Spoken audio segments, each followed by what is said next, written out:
Bismillahirrahmanirrahim. Assalamualaikum warahmatullahi wabarakatuh. Alhamdulillahirrabbilalamin. Assalatu wassalamu ala asrafil anbiya'i wal mursalin wa ala alihi wa ashabihi ajmain, amma ba'du. Yang terhormat Ibu Widya Hestineng Tias, SPD MPD, dan Bapak Albert Mediantoro, SPD MPD, selaku dosen pengampu mata kuliah akuntansi manajemen, dan teman-teman sekalian yang saya banggakan. Kami dari kelompok 12 akuntansi manajemen akan mempresentasikan hasil diskusi kami mengenai biaya kualitas pengukuran pelaporan dan pengendalian. Adapun anggota kelompok kami yaitu yang pertama ada Melinda dengan NPM 1813031001, kemudian ada Siska dengan NPM 1813031039, dan saya sendiri yaitu Bambang Heriadi dengan NPM 1853031003. Adapun tujuan pembelajaran kita pada pagi hari ini yaitu mengenai yang pertama, untuk mengetahui apa yang dimaksud dengan biaya kualitas, lalu untuk mengetahui bagaimana cara mengukur biaya kualitas tersebut, kemudian mengetahui bagaimana pelaporan informasi biaya kualitas, mengetahui bagaimana penggunaan informasi biaya kualitas, dan yang kelima ada untuk mengetahui apa yang dimaksud dengan produktivitas, pengukuran, dan pengendalian, dan yang terakhir tentunya untuk mengetahui apa yang dimaksud dengan kualitas dan produktivitas. Selanjutnya ada biaya kualitas.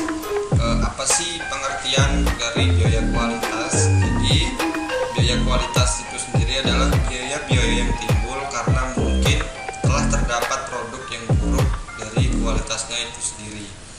Kemudian ada 4 kategori biaya kualitas sebagai berikut. Yang pertama ada biaya pencegahan. Kenapa biaya pencegahan? Karena untuk mencegah kualitas yang buruk pada produk atau jasa yang dihasilkan. Kemudian ada biaya penilaian. Biaya penilaian itu terjadi untuk menentukan apakah produk dan jasa telah sesuai dengan persyaratan atau kebutuhan pelanggan. Kemudian yang ketiga ada biaya kegagalan internal. Karena produk dan jasa yang dihasilkan tidak sesuai dengan spesifikasi atau kebutuhan pelanggan. Dan yang terakhir ada biaya kegagalan eksternal, terjadi karena produk dan jasa yang dihasilkan gagal memenuhi persyaratan atau tidak memuaskan kebutuhan pelanggan setelah produk yang disampaikan kepada pelanggan. Kemudian mengukur biaya kualitas. Dalam mengukur biaya kualitas ini terdapat 3 metode yang sangat penting. Yang pertama yaitu ada metode pengali, yang dimana metode pengali ini merumuskan bahwa total biaya kegagalan adalah hasil pengalihan dari biaya-biaya kegagalan yang terukur. Lalu yang kedua ada metode penelitian pasar, yang dimana dalam metode penelitian pasar ini untuk menilai dampak kualitas yang buruk terhadap penjualan dan pangsa pasar. Kemudian yang ketiga ada fungsi kerugian kualitas Taguchi. Maksudnya setiap penyimpangan dari nilai target atau suatu karakteristik kualitas dapat menimbulkan biaya kualitas tersebut. Baiklah, selanjutnya saya akan menjelaskan mengenai pelaporan informasi biaya kualitas. Jadi, sebuah sistem pelaporan biaya kualitas memiliki arti penting bagi perusahaan yang menaruh perhatian serius terhadap perbaikan dan pengendalian biaya kualitas. Nah, pelaporan informasi biaya kualitas itu ada beberapa macam. Yang pertama ada laporan biaya kualitas.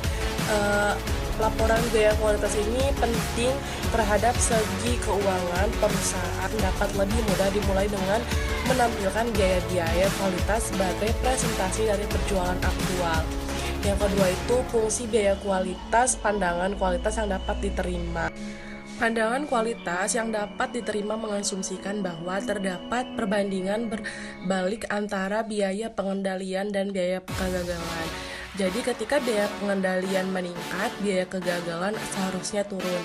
Selama penurunan biaya kegagalan lebih besar daripada kenaikan biaya pengendalian, perusahaan harus meningkatkan usahanya untuk mencegah atau mendeteksi unit-unit yang tidak sesuai. Yang selanjutnya yaitu fungsi biaya kualitas pandangan cacat nol. Model cacat nol menekankan pada biaya kualitas dan potensi penghematan dari upaya yang lebih besar untuk meningkatkan kualitas.